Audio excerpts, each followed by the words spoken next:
Hey guys, welcome back to Refining with Jessie, the life coach. I hope everybody has been fabulous. Happy belated Valentine's Day. Valentine's Day just passed, right? It was just this past Sunday, which means we are in the month of love. Love is in the air.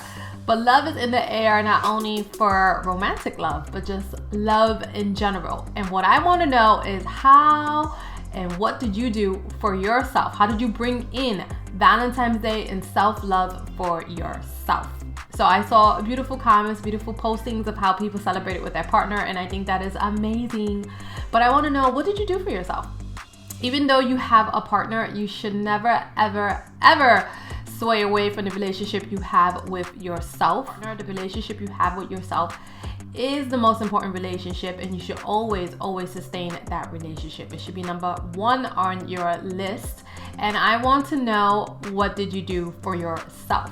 So most people, if I would ask this question, they'll look at me like I'm crazy, and they'll be like, well, I didn't do anything, I have a partner. Or it would be, well, I'm single, so I didn't really do anything for myself, right? And my third one, usually my third response that I'll get is, well, we have kids, so we couldn't do much.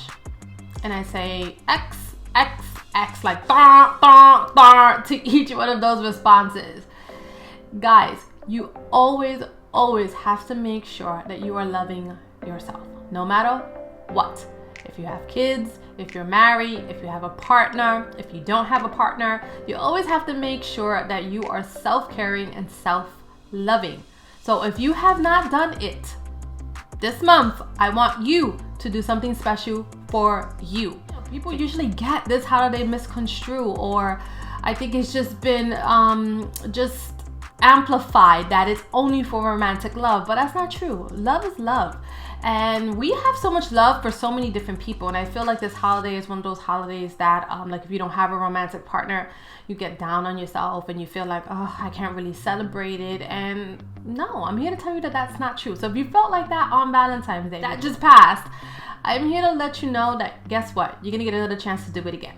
Yes, because you know what, nothing is ever set in stone. And that's so important to remember as well. Like, if we don't get to celebrate a holiday on a specific day, it's okay. Make your own rules. So one thing about self-care and self-love is that it's not only about feeding into you, like pampering yourself and doing things that you love. It's also about nourishing your soul and giving yourself that time to just, we have those times when we just feel so overwhelmed with life. And that's to be expected. We carry a lot of hats. There's a lot of stuff going on. And we need to be able to recognize when we are at that breaking point and when we have had enough. And when you get to that breaking point and you had enough, usually what people do is they just explode.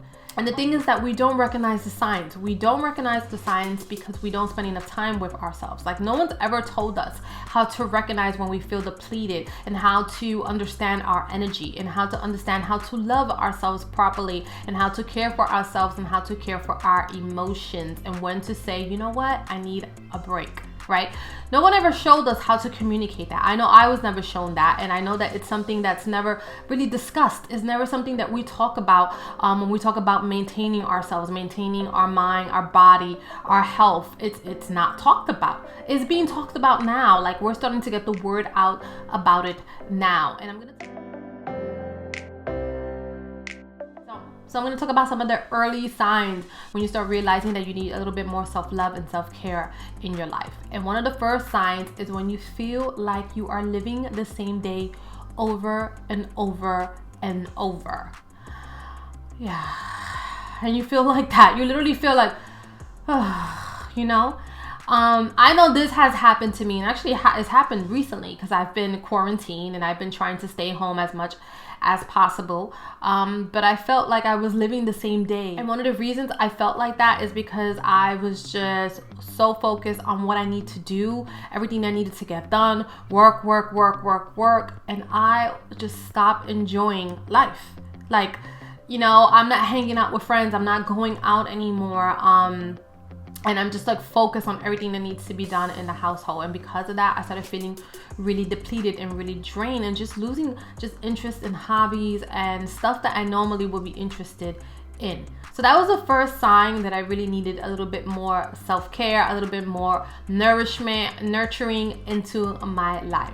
So if you're noticing that about you and your life, and you feel like you're living the same day over and over and over and over, and there's nothing different, there's nothing new, and you're losing interest in things that you normally lose interest, in, you're not finding the joy in life, you're not finding certain things funny, the humor is just gone, it's time to start looking into some self-care techniques for yourself. So this next one, I think a lot of people can relate to. And it's when you start feeling undervalued, underappreciated, and taken advantage of by others. This is a big one, a big reality that I'm gonna hit you with that you might not like. But we always have to remember that our happiness and taking care of us is our responsibility. So when you start feeling that way, it's because you are not taking care of you. You are not doing for you what you need to do, and you're actually giving too much to others. And usually what happens here is that you're giving to others, you're doing for others, you're the person that's keeping everything together, you're the glue, you're the one creating the plans, you're the one cooking the meals, you're the one paying the bills, you're the one that knows everything that's going on in your household, in your job, wherever, whatever roles that you feel taken advantage of. And what happens is, since you're so used to giving, those people are so used to taking. And because of that, we start making ourselves a victim, not realizing that we're creating the issue because we're the ones that's overgiving. And I say this with love because I have been there. I am that overgiver, or I used to be. And I had to learn the hard way, the real hard way. And I also had to learn that I was doing it to myself. No one was asking me at times to do certain things, and I'm that person that would just rush in, and I gotta, come save the day and help and do this and do that. And if it wasn't for me, things would kind of fall apart. And to an extent, that was true. Like, if I didn't get the ball rolling, the ball wouldn't roll. But then I also had to be okay with saying, okay, I guess that ball is not gonna roll. And once you start doing that, and you start, going back, taking a seat, and just trickling back and just letting others do it, letting others take the responsibility, guess what? They will, because guess what? They have no choice. So just keep that in mind. Keep that in mind. Don't overgive. Let people also have an opportunity to contribute. Let people also have an opportunity to give. Once they see that you're not giving so much, they won't take, and they'll be more inclined to give, because guess what? Since you're not giving, nobody's giving, and someone has to give. So somebody has to step up to the plate. And in that time, when you start feeling like that, that's a big indication that you need to start changing some things, start looking at something, start getting real with yourself. But not only that, but that you need some more tender love and caring for yourself. So instead of giving so much to others, start giving back to yourself. Okay? So my third one is when you feel stuck in a rut, a routine, right? So you're doing the same thing over and over. It's almost like living the same day, but this is a little different. So this is when you have a routine that is to the T, and you follow it every single day. Like every single day you get up at 6 a.m. Every single day you drive to work. Every single day, you're drinking the same coffee. Every single day, after you come back from work, you do the same things. You drop what you're doing, you start cooking. It's a routine that's like the same thing. You're like living on autopilot. This is the thing. When we start living on autopilot, we start forgetting our needs and our wants. We just push them aside because we're on this routine, this set of other things that need our attention, not realizing that we ourselves need attention as well. We don't put it as a priority. So if you realize that is you, and you're sticking to a routine, and your routine does not include some self-love and self-care and time for yourself, and you feel like you don't have any time, it's time to start reevaluating that routine. How are you on autopilot? How can you start changing up certain things in your routine to make time for you before it is too late? Because usually what follows this is a burnout. When you are on a set routine, rushing from one thing to another, usually what comes after this is a burnout. You get to the point that you're like, oh my God, I can't take this. And the reason why is because you're not taking time for yourself. So before you get to that point, start looking into your routines, start start looking into ways that you can implement little things for yourself, doing for you. Next tip to recognize when you need some self-love and self-care in your life is when you feel so tired and you sleep, but then you wake up still tired. Have you had those days? I know I have had those days where I just feel so exhausted, right? I'm mentally drained. I feel like my body can't take it anymore. And then I sleep. I sleep for hours. Sometimes I sleep for days. Sometimes I just stay in for weekends. And guess what? I still feel tired. I still feel unrested. Still feel uneased. If that is happening to you and you don't have a medical condition, so that's important to recognize as well, right? It could be a medical condition that you might need to check out. So, I'm not a doctor, but I would advise if that's the way you feel to look into that. But one thing you need to consider that if it's not, anything of a medical nature and you have no idea why you feel that way, majority of the time when that happens is because it's not your body that's tired, it's your soul. Yes, I'm going to say that again. It's not your body that is tired. It's your soul. Like you're not having enough nourishment to yourself and to your soul and to your needs and to your wants. So make sure you're doing some self-nurturing, self-care, self-love tactics and routine, and bringing in some self-love rituals for yourself that is going to soothe your soul. When I say your soul, what I mean by that is you're just tired of life. Have you ever had those moments where like you feel so tired, you feel drained, but you sleep and then you're just like not recovering? It's just because you have the weight of the world on your shoulders. Like you might be so obsessed with what's going on in the world and it's draining you. It's draining your energy, it's draining on your soul, it's draining on your heartstrings, right? It's just like you think about what's going on in the world and you're like, oh my God. Or, there's something going on within your family and it's just really draining on an emotional level and it's like depleting your soul. So that's what I mean by you feel just your soul is like tired. So when that happens, like I said, it's because there's something that is in your life that you need a break. You need a break from. You need to just take some time to just mentally, emotionally, physically, and spiritually disconnect from. Sometimes we just need to disconnect on every single level and just give to ourselves until we start feeling that fulfillment within ourselves again. And my last tip to recognize if you need some self-love and self-care, like if you're in desperate need of it, is if you feel disorganized, you feel chaotic, you feel like you're running from one thing to another, you feel like everything is rush. There's no time. You gotta keep going. Like I said, when that happens, that usually leads to burnout. So that's one thing you really want to be taking notice of the things that's happening in your life.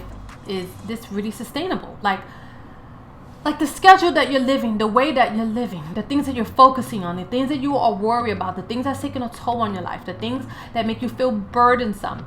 Is this sustainable? The thing that's capturing your focus, the people you focus your time on, what you give, is this sustainable? Like, can you really sustain it for the long run and still feel happy and still feel at peace and still feel like you're giving to you and not taking advantage of, and feel like you're feeling like you're living a balanced life? Majority of the time it's no. That's why you feel you feel chaotic, right? You need to feel like you're living a balanced life. So if you feel like that, then it's definitely time to start looking at some self-care and self-love patterns, rituals, routines, things that you can implement in your life. And those are my main signs for you to recognize when you are in need of some self-care and self-love. Majority of the times people don't realize when they're at their breaking point. And the reason why they don't realize it, as I said earlier in the video, is because we haven't been trained to really focus and recognize when we need that break. No one's ever talked to us about it. We need to become more aware of our own emotions and become more aware of our body and what our body is trying to tell us. But since we are so busy or so focused and worried about other things, right? Even when you're living the same, day over and over, and it's probably not even stimulating to you, you're focused on like that stuck feeling, like, ugh, I gotta do this again. Ugh, I'm walking the dog again. Ugh, I gotta cook again.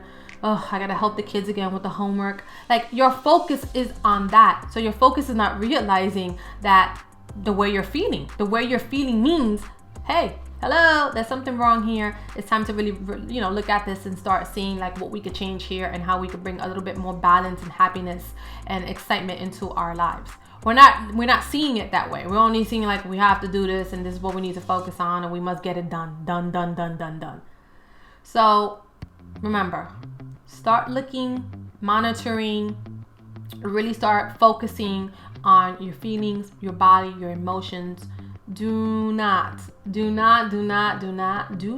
ignore what your body is telling you. When your body feels out of whack, when your body feels chaotic, when you feel unbalanced, when you feel unloved, when you feel like, I need a partner, when you feel like I have a partner, but I still don't feel fulfilled, when you feel like you're around 8 million people, but you still feel lonely. All those little things, all those are indications that you need self-love and self-care for yourself. And you need to bring it in for yourself because it's your job, right?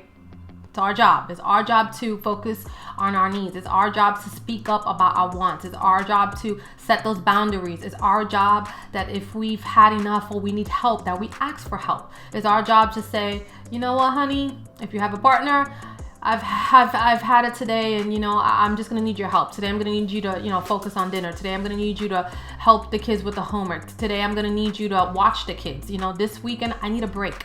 Okay, so I'm gonna actually go out with my girlfriends. I'm gonna actually go out with my mom. I need this time, right? You need to be able to speak up, be assertive and communicate that and explain why you need that break. So guys, remember, never turn your back on yourself. When you start telling yourself that you're unworthy of this time, you are not deserving of self-care or self-love, or you don't have time to give to yourself, you actually turn your back on yourself. That's exactly what you are doing in short. You're doing it without actually saying the words. Your actions are doing it for you without saying those words. So you want to make sure that you're not doing that. Do not turn your back on yourself. You are deserving of all that you give to another and more.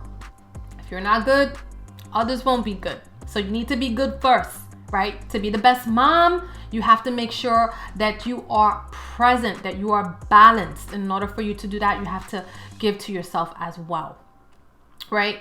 To be a good wife, to be a good spouse, to be a good significant other, to be able to hear and listen and hold space and be compassionate and be forgiving, and work through issues and work through problems. Just try to be on the same page with another. You need to be first in alignment with yourself, because if you're already feeling like, oh, I can't take this anymore, oh, I feel so burdened, oh, I have so much to worry about and focus on. If you feel like that all the time, that is going to extend and put pressure into your relationships, into your marriage, into your relationship with your significant other, and it's going to create chaos because you are unhappy. You have no balance. So, like I said, self-care and self-love comes with a lot of layers that we don't even recognize. We just think like, oh, it's just like, us doing our hair, or us going to do our nails, or buying expensive shoes, or just, sitting with friends and just, gossiping. No, it's deeper than that. It's way deeper than that. And the benefits of doing it is way deeper than that, right? So never feel guilty about giving to yourself. Never feel guilty about loving yourself. Never feel guilty about caring for yourself, and learn how to do it for yourself. This is a great time while we are still in quarantine. There's still a lot of restrictions going on, that you're able to learn how to do it for yourself in the comfort of your own home. So for like those people who are like afraid to go out and have, breakfast with themselves or treat themselves to a dinner, like they don't like to sit alone, learn how to do that for yourself in the comfort of your own home. Why wait? If we learned anything in 2020 was never wait. Never wait for a special occasion to do anything. Just, you want to do it? Go out and do it. Go out and do it. So guys, that is all I have for you today. I hope this message, just it resonated with you. I hope that if you haven't done it for yourself, or you didn't celebrate Valentine's Day for whatever reason, especially if you were single, We're gonna start changing that, and you have the whole month of February to do it. And if you did something beautiful for yourself, drop it in the comments. I want to hear about it. I want to hear how you celebrated yourself, or if you haven't done it and you're inspired to do it now, drop it in the comments. I want to hear, what are you going to do? I know I'm going to be celebrating myself for the rest of February, and I'm going to be sharing it in some videos. So guys, like I said, I hope all is well. I have my prayers up for Texas. If anyone watches me from Texas, my prayers, my love, my support is with you guys. New York, we're holding you strong in our prayers and in our heart. And I will see you all in my next video. Bye.